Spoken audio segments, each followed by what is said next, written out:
کہ اگر کسی کو ثواب کی نیت سے کسی جگہ کا سفر کرنا، اس کی صعوبتیں برداشت کرنا اور اس کے اوپر اجر و ثواب کا وہ مستحق ہو سکتا ہے اور اس کی آخرت سنور سکتی ہے، بن سکتی ہے اور وہ بڑا بن سکتا ہے اعمال کے اعتبار سے، تو اس کے متعلق اللہ کے نبی جناب محمد صلی اللہ علیہ وسلم نے فرمایا تھا کہ کسی اور جگہ کو فوقیت نہیں ہے 3 جگہوں کو چھوڑ کر۔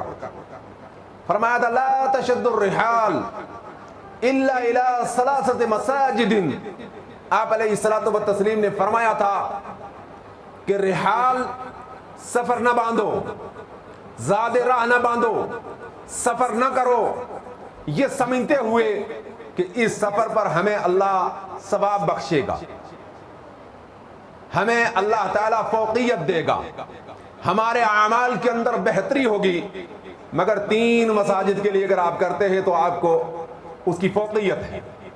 ایک فرمایا تھا مسجد حرام، بیت اللہ شریف، کعبۃ اللہ، اللہ کا گھر، جس کے متعلق فرمایا تھا وَلْيَطَّوَّفُوا بِالْبَيْتِ الْعَتِيقِ، پرانا گھر سب سے پہلے اللہ کی دھرتی پر اللہ کی عبادت کے لیے اللہ کے انبیاء علیہ الصلوۃ والتسلیم نے جس جگہ کو اور جس کو چنا اور جس کو سب سے پہلے اللہ کی عبادت کے لیے تعمیر کیا، اس کا نام کعبۃ اللہ ہے، مسجد حرام ہے، بیت اللہ شریف ہے، اور جس کی طرف ہر مسلمان دنیا کے کونے کونے سے، وہ مغرب کا ہو، وہ مشرق کا ہو، وہ شمال کا ہو، وہ جنوب کا ہو، چاروں سمتوں سے اپنا چہرہ اللہ کے گھر کی طرف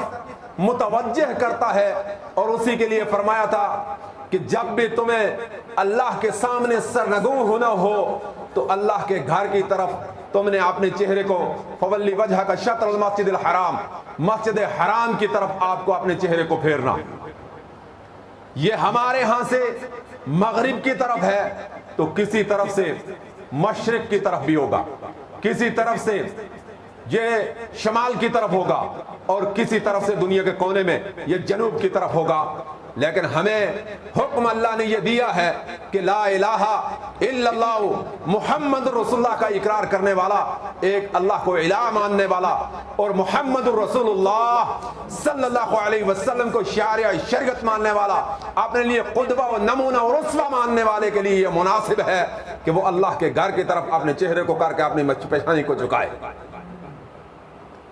اس اللہ کے گھر جس کی فوقیت ہے، اللہ کے نبی جناب محمد رسول اللہ صلی اللہ علیہ وسلم نے فرمایا ثواب کی نیت سے اس کا سفر کرنا آپ کو عظیم درجہ ملتا ہے۔ یہ اہمیت ہے مکانی اعتبار سے۔ اور اس سے پہلے جس کو آپ قبلہ اول کے اعتبار سے جانتے ہیں اپنی شریعت محمدیہ میں، لیکن حقیقی طور پر وہ قبلہ ثانیہ کے اعتبار سے جانا جاتا ہے، کیونکہ پہلا قبلہ بیت اللہ شریف، درمیانی قبلہ بیت المقدس، اور آخری جس پر اللہ کے نبی جناب محمد رسول اللہ صلی اللہ علیہ وسلم آپ کو شریعت بیضاء پر چھوڑ کر گئے ہیں، اس میں بھی آپ کا قبلہ اور کعبہ بیت اللہ شریف ہے۔ اس درمیانی بیت المقدس کی طرف آپ اگر سفر کرتے ہیں اس سعادت کے اعتبار سے کہ ہم بیت المقدس کی، مسجد اقصی کی ہم کیا کریں، زیارت کریں، تو آپ کو ثواب ملے گا، آپ کو ثواب اللہ تعالیٰ دے گا، کیونکہ اللہ کے نبی جناب محمد صلی اللہ علیہ وسلم نے اس کی اجازت دی ہے۔ اور تیسری جگہ جس کا میں نے آپ کے سامنے ذکر کیا تھا، مسجد حرام میں مسجد نبوی، جس طریقے سے مکہ حرم ہے اسی طریقے سے مدینہ بھی اللہ کے نبی جناب محمد رسول اللہ صلی اللہ علیہ وسلم نے اس کو حرم قرار دیا ہے۔ اور آپ علیہ السلام نے فرمایا کہ ان 3 کے علاوہ یہ مسجد حاضہ جو میری مسجد ہے نا، مسجد نبوی، اس کے علاوہ آپ سفر نہیں کر سکتے۔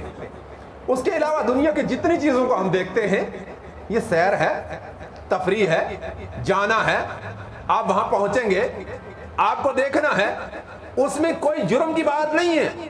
اللہ تعالیٰ نے فرمایا ہے کہ اللہ کی دھرتی کے اوپر گھومیے اور اللہ کے لوگوں کو دیکھیے, اس میں کوئی حرج کی بات نہیں ہے. لیکن آپ ثواب کی نیت سے, شریعت سمجھ کر, اس نیت سے کہ اس کے اوپر مجھے فلاں ثواب ملے گا, یا نبی علیہ السلام کو اس نے شریعت میں کوئی گنجائش دی ہے, تو یہ میرے بھائیوں جائز نہیں ہے, ناجائز ہے, اور یہی بدعت ہے, یہی گمراہی ہے, اور یہی جہنم کی طرف لے جانے والی. اس سے اجتناب کرنا چاہیے. کوئی کتنا بڑا اور کس کا کتنا بڑا روزہ یا مقبرہ یا اس کی قبر کتنی بڑی ہو اور کتنا صالح اور کتنا نیک ہو, اللہ کے نبی جناب محمد صلی اللہ علیہ وسلم نے کوئی بھی اس کی سفر کی اہمیت کے اعتبار سے اہمیت بیان نہیں فرمائی ہے. اور شریعت وہ نبی علیہ الصلوۃ والتسلیم پر نازل ہوئی اور نبی علیہ الصلوۃ والتسلیم پر بھی اس کا اختتام ہوا.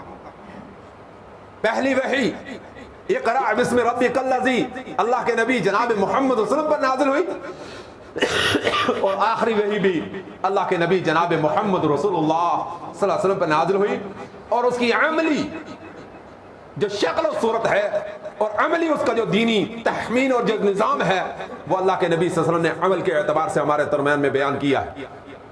ایک کو وحی مطلوع کہتے ہیں اور دوسری کو وحی جو ہے غیر مطلوع کہتے ہیں.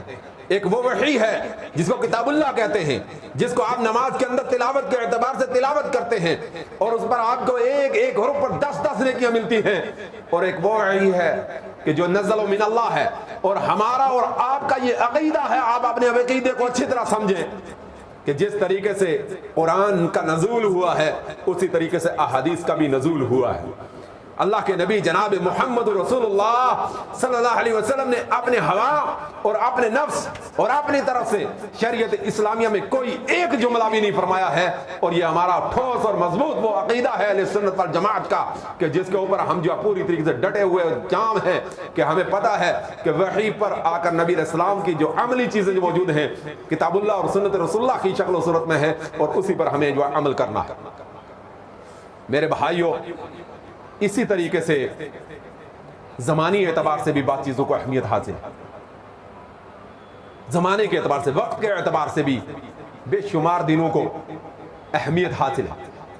جس طریقے سے آپ جانتے ہیں کہ اللہ نے تمام دنوں کو پیدا فرمایا ہے اور تمام دن اللہ کے دن ہیں, لیکن عرفہ کا دن بھی اللہ کا دن ہے جو بہت بڑی اہمیت کا حامل ہے, جو بہت بڑی اہمیت کا حامل ہے.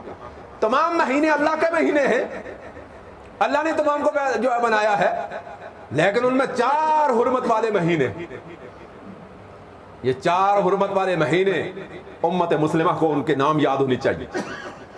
ہم نے بہت یاد کروایا اپنے بچوں کو, لیکن وہ مہینے یاد کروائے ہیں جن کا یاد کرنے پر آپ کو کوئی ثواب ملنے والا نہیں. آپ کی ضرورت ہے, آپ یاد کریں جنوری فروری, کوئی دقت کی بات نہیں ہے, کس نے آپ کو منع کیا. لیکن یا آپ کے بچے کو جس طریقے سے آپ یہ دن یاد کرواتے ہیں, جس طریقے سے آپ مہینوں کے نام منتھس نیمز یاد کرواتے ہیں, اسی طریقے سے مسلمانوں عربی مہینوں کے نام بھی یاد دلوائیے. آپ مسلمان ہو اور آپ کو یہ پتہ نہ ہو کہ آپ کا اسلامی جو ہے سال کس مہینے سے شروع ہوتا ہے, تو یہ امت مسلمہ کی بدنصیبی ہو سکتی ہے, یہ ہماری شریعت سے انحراف ہو سکتا ہے, ہماری شریعت سے بغاوت ہو سکتی ہے, یا ہماری جو غفلت ہو سکتی ہے, یا بے توجہی ہو سکتی ہے, اور یہ ہماری بدنصیبی پر مبنی ہے. ہمیں پتہ ہونا چاہیے کہ اسلامی سال کا پہلا مہینہ محرم ہے اور اسلامی سال کا آخری مہینہ کون سا ہوگا بھائی؟ ذی الحجہ آخری مہینہ. اللہ اکبر, اللہ اکبر. ہمیں علم ہونا چاہیے کہ ہم قدم رکھنے والے ہیں زمانی اعتبار سے اس مہینے کے اندر جس مہینے کے ابتدائی 10 دنوں کو اللہ کے نبی جناب محمد رسول اللہ صلی اللہ علیہ وسلم نے بہت فوقیت عطا کی. جو مہینہ ام العبادہ ہے, عبادتوں کی ماں کا مہینہ ہے, تمام عبادتیں اس مہینے کے اول 10 دنوں کے اندر جمع ہو جاتی ہیں. امت مسلمہ کے لوگوں, یہ اتنا فوقیت والا مہینہ ہے, اتنا فوقیت والا مہینہ ہے کہ جابر رضی اللہ تعالیٰ عنہ راوی حدیث ہے اللہ کے نبی جناب محمد رسول اللہ صلی اللہ علیہ وسلم کی یہ فرمان احادیث کی 2 کتابوں کے اندر باضابطہ طور پر موجود ہے، اور اس میں صحیح سند کے ساتھ ہے کہ اللہ کے نبی جناب محمد رسول اللہ صلی اللہ علیہ وسلم نے فرمایا کہ اللہ کے نزدیک اعمال کے صالح ہونے کے اعتبار سے سب سے زیادہ پسندیدہ اگر کوئی ایام ہے تو وہ ایام عشر، یہ 10 دن۔ کون سے 10 دن؟ یعنی ایام ذی الحجہ کے شروع کے 10 دن۔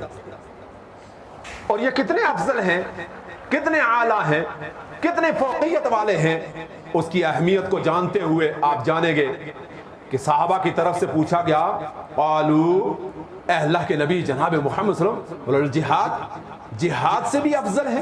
یعنی جن دنوں میں آدمی اللہ کے دین کے ارتقاء کے لیے، اللہ کی دین کی سربلندگی کے لیے، اعلی کلمت اللہ کے لیے، توحید کے لیے، وحدانیت کے لیے، اپنی جان کو نچھاور کرنے کے لیے نکلتا ہے، ان ایام کی اہمیت بہت بڑی ہے کہ اللہ کے نبی صلی اللہ علیہ وسلم ان سے بھی افضل ہیں۔ اللہ کے نبی جناب محمد صلی اللہ علیہ وسلم نے فرمایا ہاں ان سے بھی افضل، ان سے بھی زیادہ افضل ہے، ان سے بھی زیادہ فوقیت والے یہ دن ہیں جو ہم پر اور آپ پر سایہ فگن ہونے والے، جو اللہ تعالی ہمیں توفیق عطا فرمایا ہم پانے والے ہیں، جس کے پانے کے لیے 3-4 دن ہمارے پاس باقی رہ گئے ہیں، ہم ذی الحجہ کے اندر داخل ہونے والے ہیں، اور اس کے اندر اللہ کے نبی جناب محمد صلی اللہ علیہ وسلم نے فرمایا الا رجل، مگر وہ آدمی، اس سے مستثنا ہے، وہ آدمی اس سے الگ ہے، اس آدمی کی فوقیت ان سے بھی زیادہ ہے۔ فرمایا وہ کون سے یا رسول اللہ صلی اللہ علیہ وسلم؟ فرمایا وہ مجاہد جو اپنے مال کو ساتھ لے کر، اپنی جان کو لے کر اللہ کے راستے میں نکلا ہے، اور اس کی جان بھی واپس نہیں آئی اور اس کا مال بھی واپس نہیں آیا۔ یعنی وہ اگر شہید ہو گیا ہے، نہ جان واپس آئی نہ مال واپس آیا۔ اللہ کے نبی جناب محمد صلی اللہ علیہ وسلم کی دوسری حدیث ہے کہ وہ تراب کے اندر اس کا چہرہ مل گیا ہے، یعنی مٹی کے اندر خاک آلود ہو گیا ہے، وہ پوری طریقے سے شہید کر دیا گیا ہے، کوئی چیز اس کی واپس نہیں آئی ہے۔ فرمایا یہ شخص زیادہ افضل ہے بنسبت ان ایام۔ اتنے فوقیت والے دن ہم پر اور آپ پر سایہ فگن ہونے والے ہیں، وہ دن جن کے اندر پورے ارکان خمسہ جمع ہونے والے۔ بنی الاسلام علی خمس، الشہادۃ اللہ الہ الا اللہ، واقام الصلاۃ، وایتاء الزکاۃ، وصوم رمضان، وحج بیت اللہ الحرام۔ کوئی ایام ایسے نہیں ہے کہ 5 ارکان ایک ساتھ جمع ہو جائے۔ انسان کی زندگی کے اندر 5 ارکان پر، یعنی اسلام کی 5 بنیادی رکن پر عمل کرنے کے لیے اللہ تعالی نے جو ایام ہمیں نصیب کیے ہیں وہ ایام ذی الحجہ، وہ ذی الحجہ کے ایام۔ ان ذی الحجہ کے ایام میں آپ پوری کی پوری عبادت جمع ہو جاتی ہے۔ پہلے ایک مواحد نکلتا ہے، سراپا گوش ہوتا ہے، تمام طرح اپنا سسٹم جو ہے بدل دیتا ہے، تخت کو رکھ دیتا ہے، تاج کو رکھ دیتا ہے، سر سے ننگا ہے، پاؤں ٹخنے سے نیچے تک جو ہے پاؤں ٹخنے سے نیچے تک ڈھکنا جائز ہے، ننگا ہے، 2 انسری چادروں کے اندر ہے، اور توحید کی پکار لگاتا ہے، کہتا ہے لبیک اللہم لبیک لا شریک لک لبیک ان الحمد والنعمت والملک لک لبیک اللہم لبیک۔ اے اللہ میں حاضر ہوں۔ اللہ تاج تھا سر پر، رکھ دیا، شیروانیاں موجود تھی چھوڑ دی، مختلف لباس تھا ترک کر دیا۔ اللہ کوئی جیب باقی نہیں، کوئی مال و متاع باقی نہیں، سب چیزیں میں نے ترک کر دی ہیں تیری توحید کی خاطر۔ اللہ میں اعلان کرتا ہوں میں حاضر ہوں میں حاضر ہوں، لبیک اللہم لبیک، اللہ تیری دربار میں حاضر ہوں۔ عربی ہے تو کہتا ہے لبیک اللہم لبیک، عجمی ہے تو کہتا ہے لبیک اللہم لبیک، فارسی ہے تو کہتا ہے لبیک اللہم لبیک، پارسی ہے تو کہتا ہے لبیک اللہم لبیک۔ وہ کسی زبان و نطق کا جاننے والا جو کہیں کا رہنے والا ہے، جس کی زبان آپ کو سمجھ میں نہیں آتی سوائے اللہ کے، اللہ ہی نے ان کو زبان کو پیدا کیا ہے، اشارے سے ہے۔ لیکن آپ وہ مسلمان ہیں، لا الہ الا اللہ محمد رسول اللہ پڑھنے والے ہیں، کہ اس آدمی کو جو کبھی انگلش بولتا تھا لیکن لبیک کے لفظ میں آپ کے ساتھ شامل ہے، اللہم لبیک کے لفظ میں آپ کے ساتھ شامل ہے، ان دو چادروں میں آپ کے ساتھ شامل ہے، اراقین میں جو ہے آپ کے ساتھ شامل ہے۔ اللہ اکبر، اللہ اکبر، ایک ہی وضع، ایک ہی قطع، ایک ہی شکل، ایک ہی صورت اپنی بنائی ہوئی ہے، اور ایک ہی اعتبار سے ایک ہی آوازے کے ساتھ جمع ہوئے ہیں۔ اللہ تیری دربار میں جمع ہے۔ پہلی چیز توحید جمع ہو گئی ان ایام عشر کے اندر، اور صلاۃ جمع ہو گئی ایام عشر کے اندر، صلاۃ جمع ہوئی ایام عشر کے اندر۔ دوسرا رکن صلاۃ ہے، صلاۃ جو ہے جمع ہوگی۔ جناب آپ نے کیا کیا؟ آپ نے اپنی نمازوں کو، اور ان ایام کے اندر نمازیں پڑھنے کا زیادہ فضیلت ہے، عبادات کرنے کی زیادہ فضیلت ہے۔ بیت اللہ کے اندر آپ جا کر نماز پڑھیں گے، آپ کو کتنی بڑی فضیلت ہے۔ مسجد نبوی کے اندر آپ نماز پڑھیں گے، کتنی بڑی فضیلت ہے۔ اور وہاں اس دھرتی کے اندر جائیں گے، کتنی بڑی فضیلت ہے۔ یہ فضیلت آپ کو کب مل رہی ہے؟ انہی ایام میں مل رہی ہے۔ اللہ اکبر، یہ دوسرا رکن بھی آپ کے ساتھ ہے۔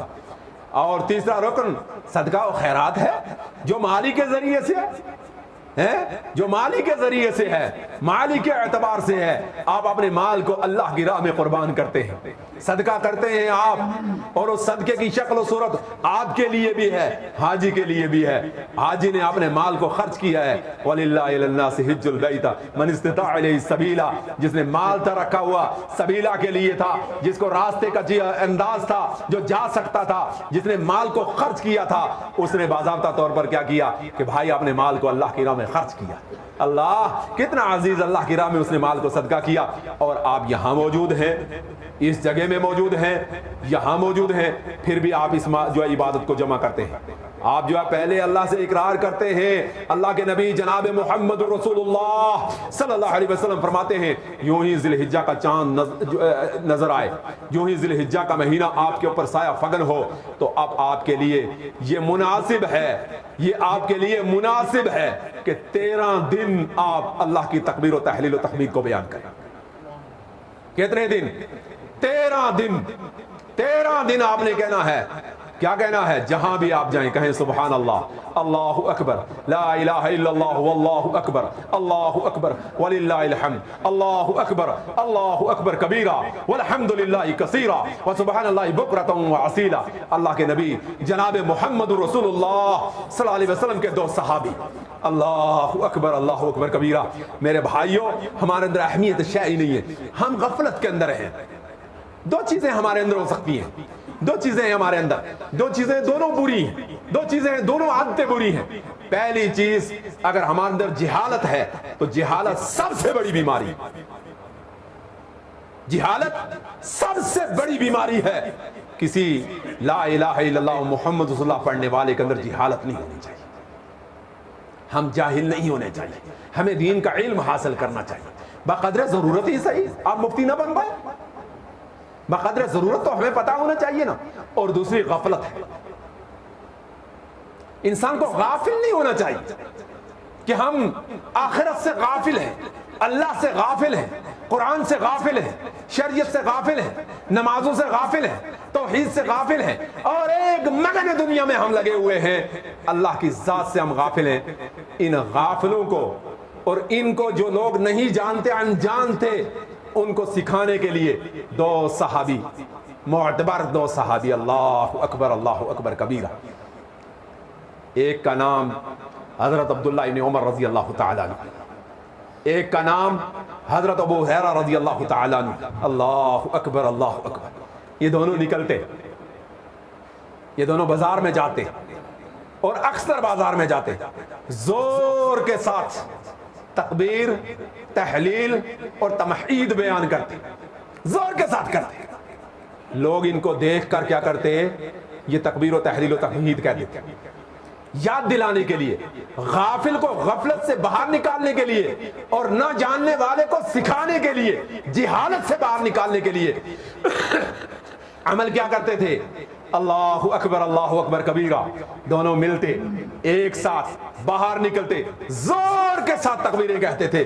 بازاروں کے اندر کیا کرتے تھے؟ بازاروں کے اندر کہتے تھے اللہ اکبر، لا الہ الا اللہ واللہ اکبر، اللہ اکبر وللہ الحمد، اللہ اکبر کبیرہ والحمد للہ کثیرہ وسبحان اللہ بکرۃ وعصیلا۔ یعنی یہ جملے کہا کرتے تھے یہ صحابی، انہوں نے سکھایا باضابطہ طور پر، یہ جایا کرتے تھے۔ امت مسلمہ کے ہمیں لوگوں کو بھی چاہیے تکبیر و تحلیل و تمہید کو اس عشرے کے اندر سب سے زیادہ بلند کیا کریں۔ اس عشرے کے اندر جس میں عبادات کی جمع ہے، عبادات کی جمع میں نے ایک بھی بتلایا، توحید، صلاۃ، اور یہ تکبیر تحلیل و تمہید، اور اس کے ساتھ ہی میرے بھائیوں عبادات میں ایک عبادت آپ کے ساتھ صدقہ و خیرات و زکوٰۃ ہے جو مال کی ہے، وہ اس کے اندر جمع ہے۔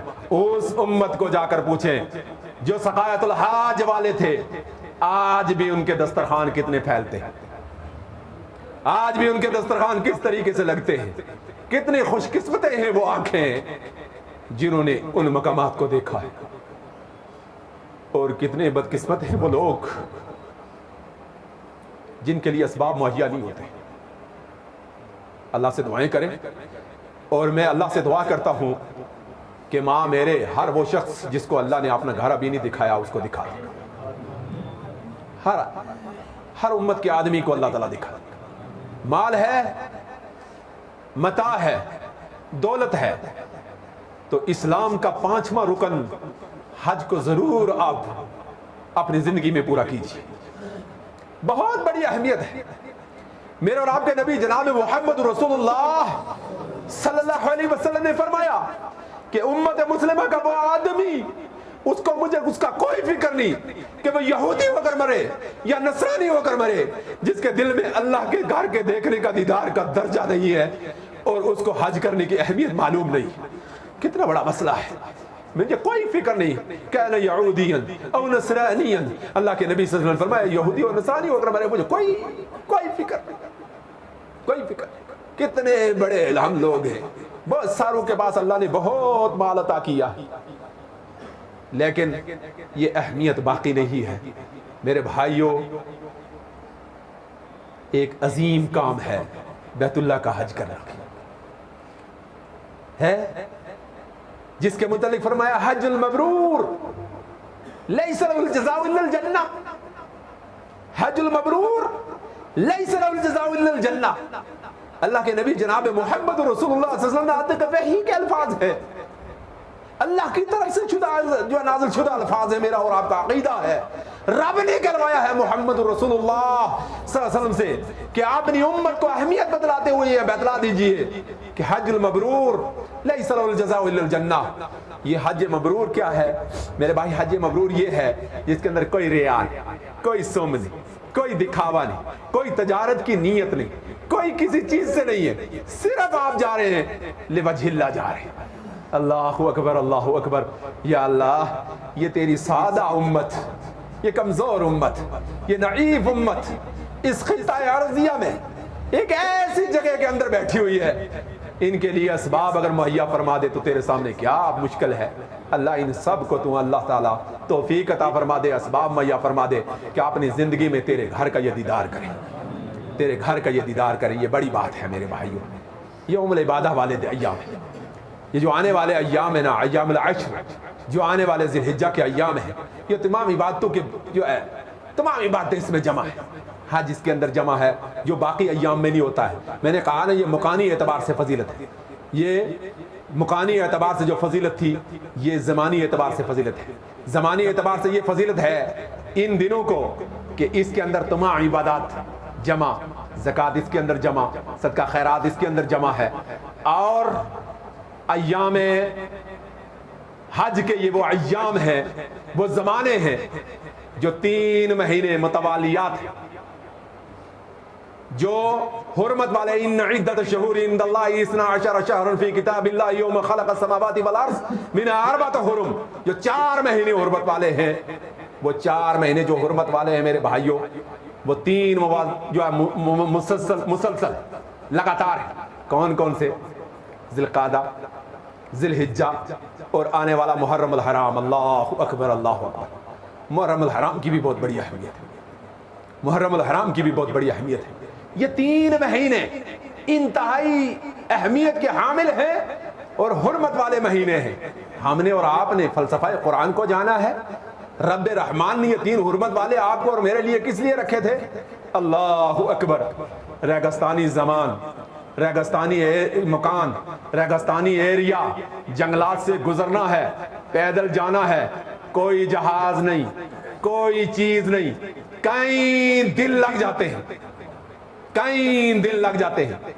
بحری جہاز ہے، بحری انداز ہے، سمندری نظام ہے، سمندری جو چیزیں ہیں، کئی مہینے لگ جاتے ہیں۔